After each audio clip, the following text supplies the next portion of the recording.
أرواح العالمين له وليك الحجة ابن الحسن صلواتك عليه وعلى آبائه في هذه الساعة وفي كل ساعة وليا وحافظا وقائدا وناصرا ودليلا وعينا حتى تسكنه أرضك طوعا وتمتعه فيها طويلا. قال الله الحكيم في محكم كتابه الكريم: بسم الله الرحمن الرحيم. إنما وليكم الله ورسوله والذين آمنوا الذين يقيمون الصلاة ويؤتون الزكاة وهم راكعون آمنا بالله صدق الله العلي العظيم. اللهم صل على محمد وآل محمد.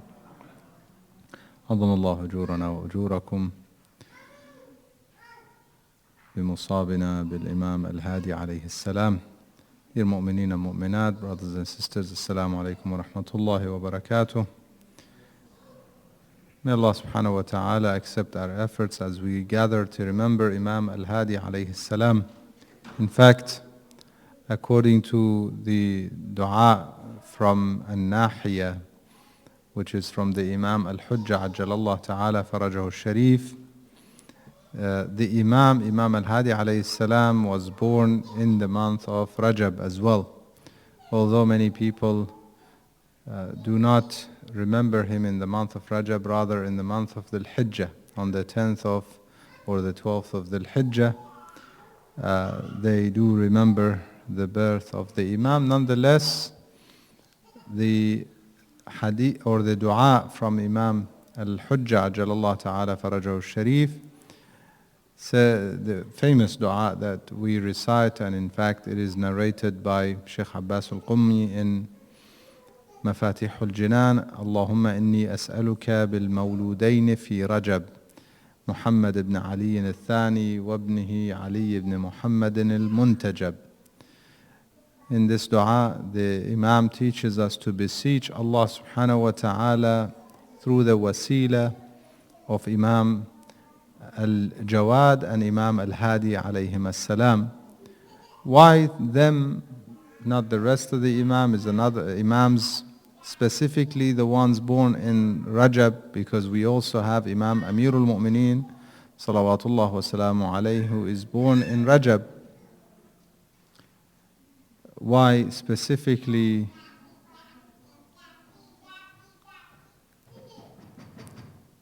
صلوا على محمد وآل محمد اللهم صل على محمد وآل محمد.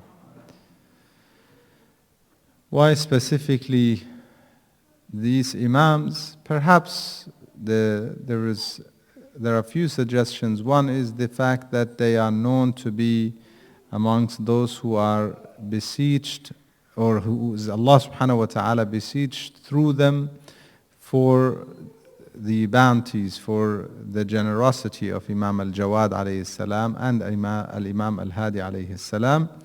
Also the confirmation of the grandfathers of the Imam ajjalallah ta'ala farajahu sharif, the closeness of him and confirmation of their status.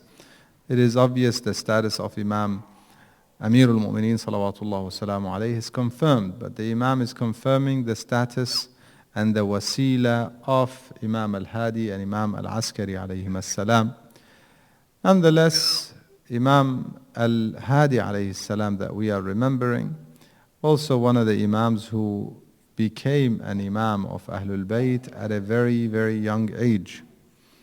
This is something I want to reflect upon very briefly, inshaAllah, as this is not the topic I had for discussion. Rather, I wanted us to perhaps learn from the words of the Imam tonight, specifically some of the very, very beautiful words of the wisdom of the Imam that I chose for tonight.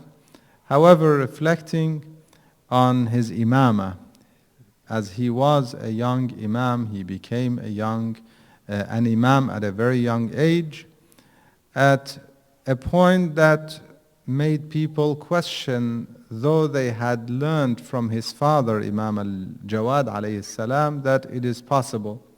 Because Imam al-Jawad alayhi salam was an Imam at the age of 8 or 9. And therefore, people learnt that it is possible for the Imams of Ahlul Bayt to have the knowledge and the whatever is needed in terms of the skills for leadership and the imamah at a very young age. The Imam al-Jawad alayhi salam had responded to so many of the questions that people had asked, debates that were brought in front of him.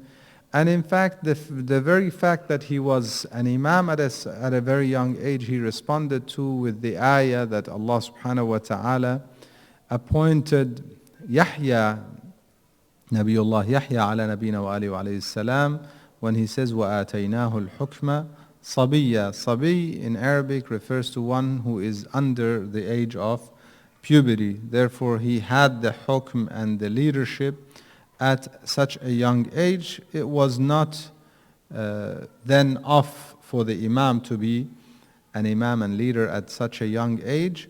However, this is not, my discussion is not to prove that it's possible.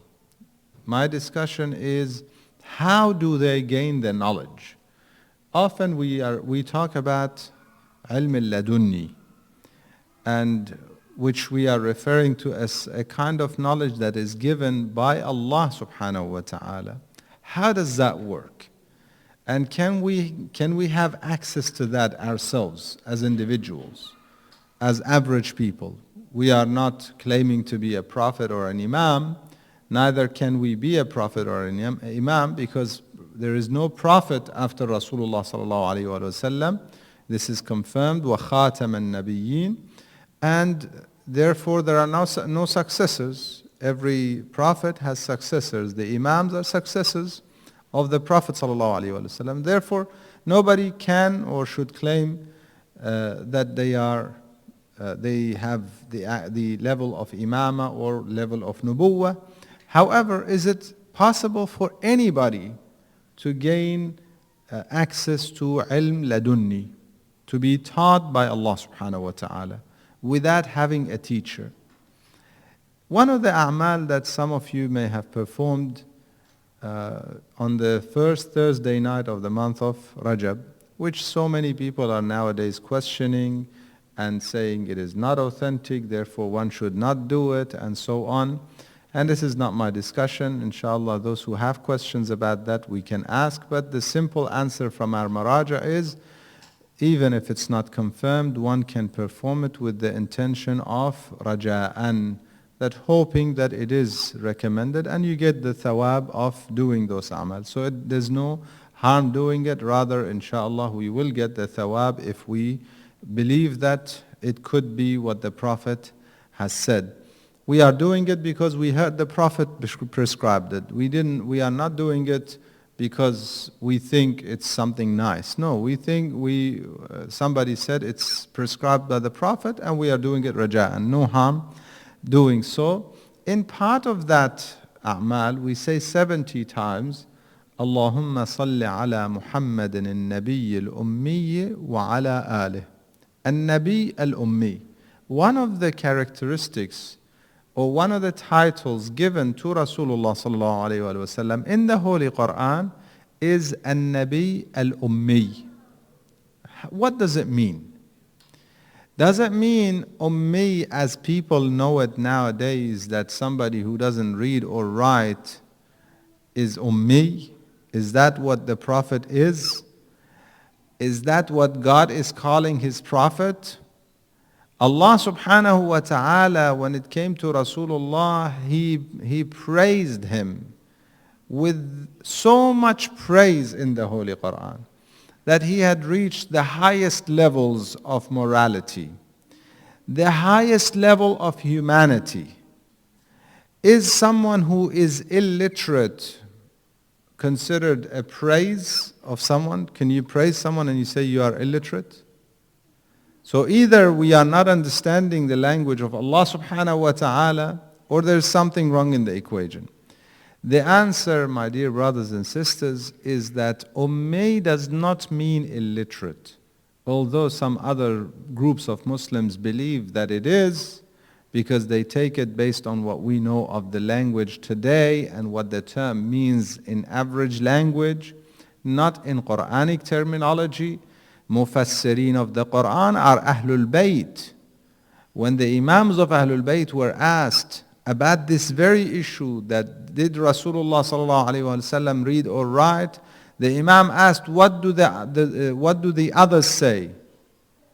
The response came, they say it means he doesn't read or write. The Imam immediately said, Kadabu, they are lying to you. So what is it, Yabna Rasulullah? He said, Allah subhanahu wa ta'ala tells his messenger to read and he doesn't know how to read? How could that be? Therefore, there is no way we could believe that the Prophet was illiterate and leading the ummah, leading humanity at the time, and moving humanity from the lowest levels to the highest levels, a complete reformation for humanity, for someone who... Therefore, we have to understand it based on the Ahlul Bayt themselves and the Quranic terminology. Ummi in that context means someone who was not taught, he was not taught by any teacher. Basically, he was himself from his mother taught. Basically, Allah subhanahu wa ta'ala is praising him. He is, in fact, in other ayat, Allah subhanahu wa ta'ala says he's reading the Quran to you, yet he was not taught by anybody. He was not. This is a confirmation. In the Quran, there's a confirmation of that. That he came from his mother taught. By who? By Allah subhanahu wa ta'ala. This is one of his miracles, in fact. The miracle of the Quran is that the Prophet is, and that's why they started accusing him that, Quran in fact confirms that they say that he is taught by someone. The mu'allamun, he is taught by somebody. Allah subhanahu wa ta'ala is confirming that no, he is ummi, wa hadha an-nabiyyul ummi. He is not taught by anybody. What he knows, reads, writes above anybody. The most literate of Arabs could not read or write as well as the Prophet did. Could not. The Prophet spoke languages of the Arabs of the time, or dialects and terminologies of the Arabs of the times that they were not familiar with. Some tribes were not, some of the locals were not familiar with certain terms in the Arabic language. The Prophet was bringing ayat and riwayat using terms that people were not familiar with. They said, this is not Arabic. He said, yes, this is Arabic. And then somebody would come from another city, from another town, and would use that term, or the Prophet would make them use the term in order to confirm to his people that this is Arabic. You're not familiar with it. He knew Arabic beyond any of his locals. This is the miracle of Allah subhanahu wa ta'ala. When we say, Allahumma salli ala Muhammadin al-Nabiy al-Ummi wa ala alih, all of Ahlul Bayt in that sense are Ummi. What do I mean by that? They don't read or write? No, they read and write. They're not taught. It's not the fact that they go to a teacher to learn reading or writing or hadith or Quran or wisdom. Who is wisdom given by? Allah subhanahu wa ta'ala. Clearly, wisdom is above all this. The understanding, you teach children basics of language. And then we go on in life and we start learning more and more about the language. And some people go to university and start learning about languages, the development of the language and so on.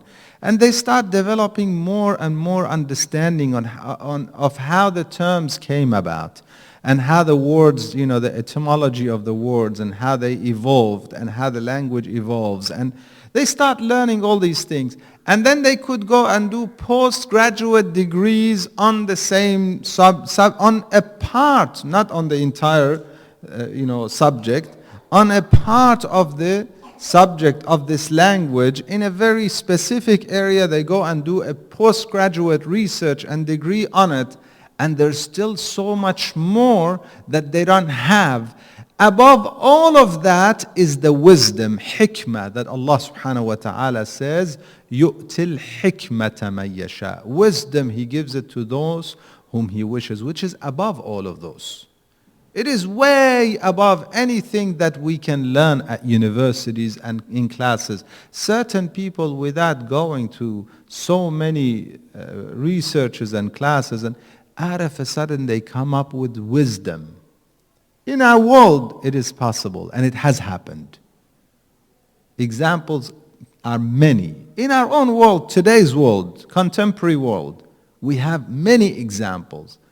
Now, if Allah subhanahu wa ta'ala wants to choose some for a mission as big as guiding humanity and leading humanity, is it not necessary to give them the highest level of wisdom? He speaks of it in the Quran. This is why we find that the words of Ahlul Bayt are above any word.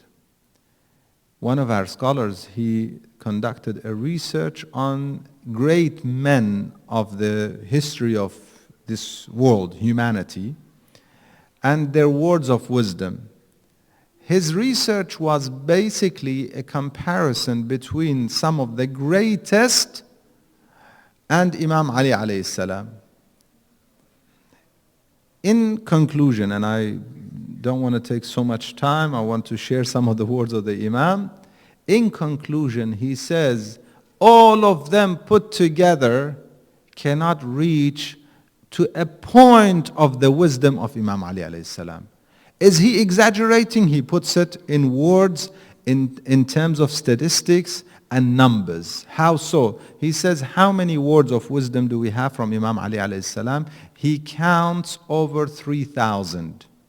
And he says, the greatest man after him had a record of 80 words of wisdom that he had said. Some of the philosophers, the great philosophers, that, they use some words of wisdom that he said so and so. 80.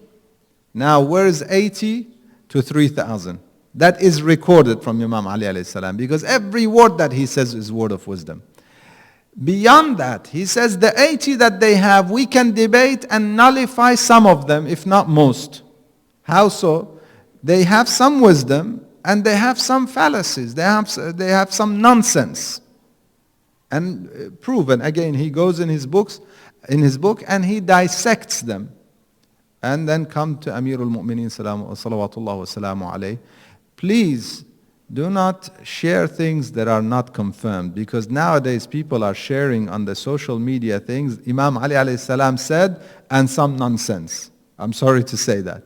Okay? Does it mean he had? No, there are so many fabrications nowadays. So many nonsense, and people add Imam Ali alayhi salam said. Please don't share them unless you confirm which book it is from and so on. Otherwise you are participating in spreading nonsense in the name of Imam Ali alayhi salam. Be careful. Or the name of the Prophet or Ahlul Bayt in general. But specifically, unfortunately, this is very common nowadays, I'm seeing, that Imam Ali alayhi salam said, and people put a quote that is not from the Imam and sometimes does not make sense or is very narrow-minded in a sense. In any case, when we come to the words of Ahlul Bayt salawatullah wa salamu alayhim, if it's especially the confirmed ones, you will not find anything in it that you can nullify or void in terms of its sense or it making sense and its application to us, to humans, to social life, to so many different fields of science and whatever field it is related to that word of wisdom of the Ma'sumin. The Imam al-Hadi alayhi salam is another example of that. That he is ummi. The age doesn't matter when it comes to that. When Allah subhanahu wa ta'ala wants to allow And again, as Muslims, if we question that, we should question many things, including the fact that Nabiullah Isa ala nabina wa alihi wa alayhi salam spoke in the cradle. Allah subhanahu wa ta'ala says, فَأَشَارَتْ إِلَيْهِ. She pointed to the baby. They said, how do we speak to one who is a baby in a cradle? كَيْفَ نُكَلِّمُ مَنْ كَانَ فِي الْمَهْدِ صَبِيًّا. What does the response come from him? قَالَ إِنِّي عَبْدُ اللَّهِ. The baby, Nabiullah Isa ala nabina wa alayhi salam, from the cradle says, I am the servant of Allah subhanahu wa ta'ala. Inni Abdullah. If Nabiullah Isa ala nabina wa alayhi salam can say Inni Abdullah as a baby in a cradle, is it too much to expect that the Imams of Ahlul Bayt have wisdom at the age of 8 or 9 or 5 in the case of the Imam al-Hujjah, Ajjalallah ta'ala farajahu sharif? In fact, all of that is tamheed, is preparation for us to believe in the level of imamah and leadership of the Imam of the time, Ajjalallah ta'ala farajahu sharif. Now coming to some of the words of wisdom of the Imam, salawatullah wa salamu alayh. And as my introduction took more than the actual body of the talk, inshallah I'll cut the body of the talk as short as I can.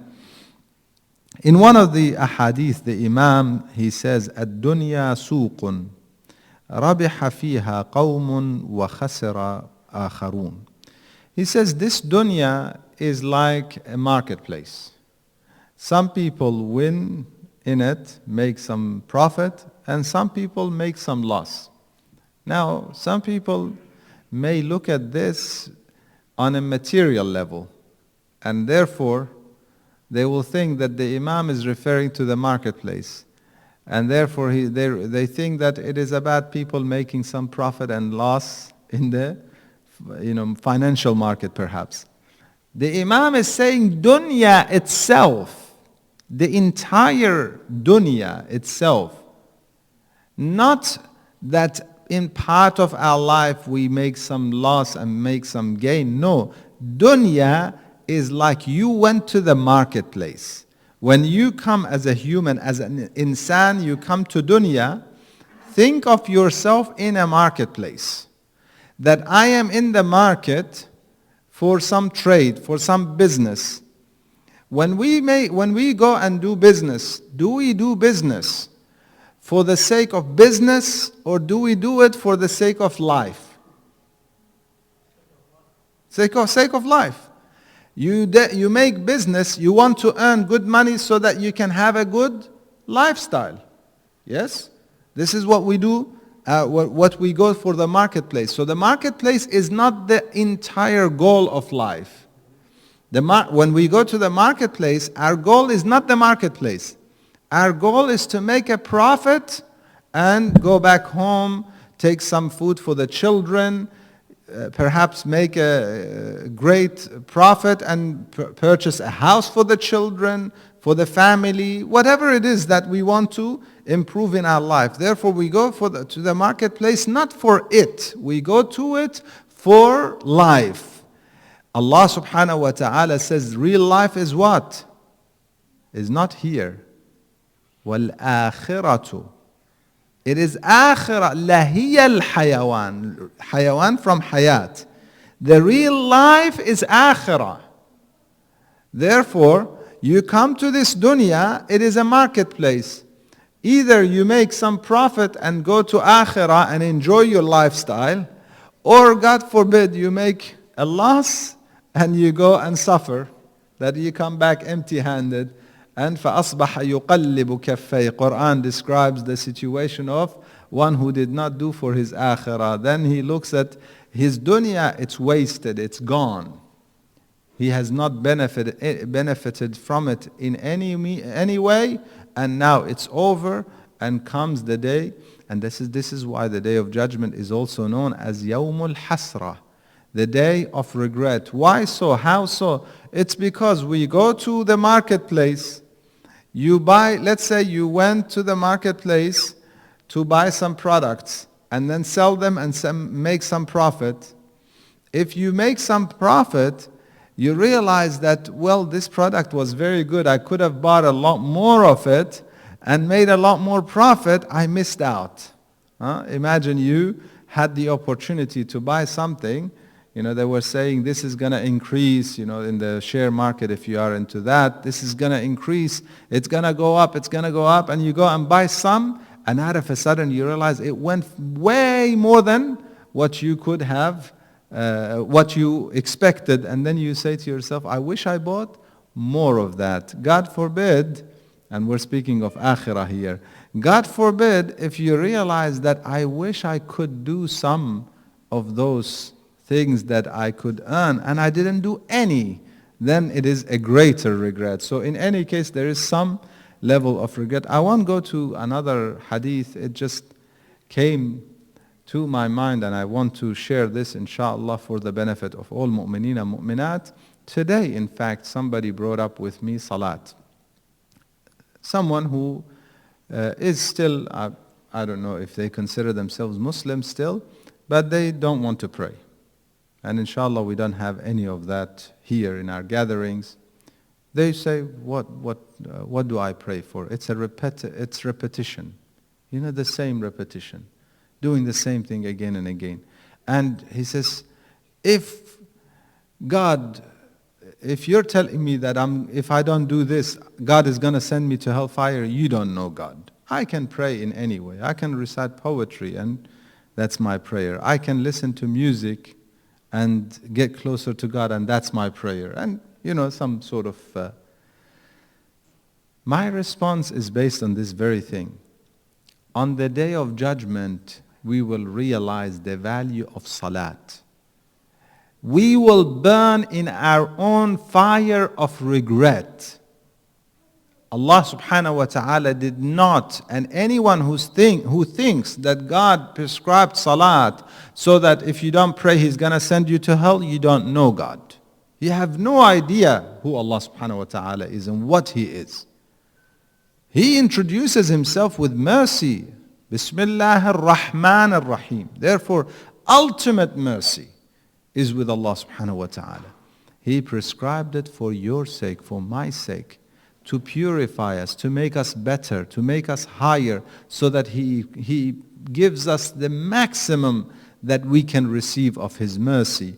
It is our choice whether we want to take that or not take it, and on the day of judgment, we will look at what we missed out on, and it will be our great regret, wal-'ayadu billah, if we did not take as much as we could from these acts of worship that is prescribed for us, not to serve Him, as Amir al-Mu'mineen salawatullah wa alayhi says, فَإِنَّهُ Allah subhanahu wa ta'ala, He is needless, unaffected by those who worship Him or those who disobey Him. They will not harm Him, those who worship those who disobey Him. وَلَا تَضُرُّهُ مَعْصِيَةُ مَنْ عَصَى لا تنفعه طاعة من أطاع ولا تضره معصية من عصى. Neither the worshipping of the worshippers benefit him, nor the disobedience of the disobedient ones, the sinners, harm him. He is unaffected. It is for you and I to be subjects of His mercy on a higher level, on the higher levels of akhirah that we could have received. Everybody, in self-development here, part of, the talks, empowerment and talks about, making yourself the best that you can. They say, be the best version of yourself. And I say, this is beautiful, not only for dunya. Don't get stuck to dunya. Be the best for akhirah. This is the marketplace, and we will go back. We have entered the marketplace. The ruh entered the body, entered the marketplace. And then the ruh departs the body. Now the vehicle in the marketplace is this body. And the ruh departs the body, and we go back. Inna lillahi wa inna ilayhi raji'un. We go back to Him, and we face our judgment. We look at what have I earned? I open my book to see my accounts. In the old days they used to have, now it's all online. Perhaps the old days were more secure. You could see what's going on. Now they could play with numbers. I don't know what could happen. In any case, when you look at the book on the Day of Judgment, then some people, they look at it and they say, "Ha umuqra'u kitabiya." Come read my book. And wal-ayadu billah, those who, they say, "La ya laytani lam uta kitabiya." I wish I never received my book. I don't want this book of savings. I don't have any. I have debts and nothing else. Wal-ayadu billah, we seek refuge to Allah subhanahu wa ta'ala from that. Now, I know I have gone above the time. We started a little late, but I did want to also address the issue that was addressed prior to the lecture, the issue of this virus and the corona and the spread of it, and what can we do, what is our responsibility, can we say anything, do anything, and so on. Now, to be very brief, because I don't want to take so much time, to be very brief, the first thing I advise mu'mineen and mu'minat is not to panic. Mu'min does not fear. لا يخافن أحد منكم إلا ربه. One should not fear any إلا لا يرجون أحد منكم إلا ربه ولا يخافن أحد منكم إلا ذنبه. Sorry. Let not anyone have hope in anyone but Allah subhanahu wa ta'ala, and let not anyone fear anything but his sins. This is from Imam Amirul Mu'mineen salawatullah wa salamu alayhi. Fear the sins, fear being sinful. Wal-ayadu billah. Somehow through the test, I fear to fail the test. That wal-ayadu billah, we seek refuge to God from a state where a test comes our way, whether it's a sickness or financial loss or whatever it may be, and we start feeling despair and we start questioning, why me? Why is this happening? Wal-ayadu billah, where is God? Some people, why people are dying, that is the failure. And that is one that we should fear. Otherwise, what happens? Obviously, first, no fear in that sense. We take our precaution, we do our part. But whatever is decreed will happen no matter what we do, in the sense that we do our part and then we rely on Allah subhanahu wa ta'ala in the outcome. If I'm meant to have something, it will happen.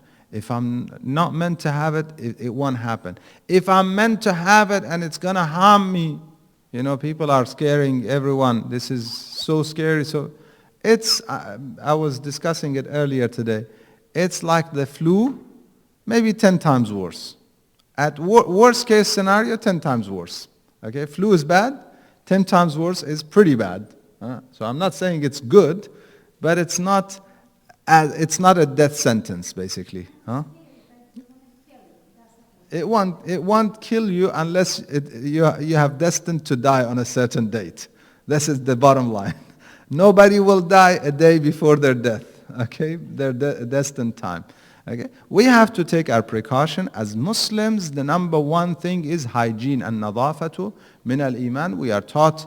Earlier today I mentioned in Salatul Jumu'ah that Islam is the pioneer in teaching humanity about cleanliness and hygiene. Up until today, they have not caught up with Muslims. Today, subhanallah, Sister Debbie was mentioning how moisture is the problem. How does najasa travel from one article to another? Muslims. Moisture. If there is no moisture, najasa does not travel. When did the Prophet know that? That bacteria is there. Is it because of that? Allahu A'lam. Maybe there's something that we still don't know about why moisture is the one that is conductive to najasa, same as to bacteria and so on. So Islam taught us so much about washing hands before a meal, yes? Washing hands after a meal, making ghusl frequently, making wudu frequently, wudu'un ala wudu', nurun ala nur. You have wudu, make another wudu. Not to play, today I was mentioning, Sister Debbie mentioned, don't touch your face too much. Not to play with your facial hair and your face in general is one of the recommendations, or it's actually makruh to play with one's, beard and so on. And it becomes a habit. One starts playing with the, I don't know, mustache, beard, face, whatever. It is makruh to do so. So we have all of these recommendations and all. If we just go by them, we will be pretty good. Now, in terms of shaking hands, some of the mu'mineen were asking, if the doctors say that this is a time that you have to be careful, if somebody is showing signs that they are sick, they should not shake hands with anybody. If you fear if somebody shakes hands, again, the number one point is don't touch your face and wash your hands frequently. This is, I think, pretty important. And as much as you can, keep hygiene and as Muslims. Now, in terms of du'as, I want to share one du'a with you and inshallah I'll finish. There is a du'a in Mafatih al-Jinan. Those who want, I can share the link to it. It is known as du'a al-i'tisam, and it is a du'a that is used with any thing from turba of Imam Hussein alayhi salam. If you have something from the turba of Imam Hussein alayhi salam, you hold it and recite this du'a and then wipe it over your eyes and your forehead after you finish the dua. It is for protection. It is like a hirz, and I recommend mu'mineen and mu'minat to recite it. Recite often Ayatul Kursi and Mu'awwidhatayn, inshallah. And most importantly, again, don't panic, and nothing will happen. قُلْ لَن يُصِيبَنَا إِلَّا مَا كَتَبَ اللَّهُ لَنَا وَالْحَمْدُ لِلَّهِ رَبِّ الْعَالَمِينَ.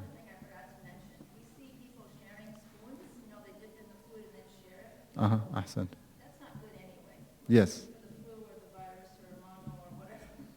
You just don't want to, and you don't want to keep sharing their cups. I see that a lot too, is that people keep drinking from the same cup with each other. It's just not wise to do that nowadays. Yeah. So sharing things that you're eating from and so on. And again, if somebody is unwell and they're aware of it, I guess the best thing to do is to avoid coming to gatherings so that they are not exposing others. We had a case, another sister who was pregnant, another sister who just out of compassion wanted to let her taste the food she had made and put that spoon in her mouth, and then also did the same thing with other people. And this sister actually got mono, which is a health problem. Yeah. Sometimes we try, because of our cultural kindness and everything that we have, we try to be very, very kind to our brothers and sisters, but there are, issues that we have to deal with. Yeah. Ahsant. And istighfar. Seek forgiveness, because sometimes we are purified through those sicknesses. So seek forgiveness before we get some sort of purification. Inshallah, we'll finish with this. Walhamdulillahi Rabbil Alameen. Let us remember all mu'mineen and mu'minat with the recitation of Al-Fatiha ma'a salat ala Muhammadin wa ali Muhammad. Allahumma salli ala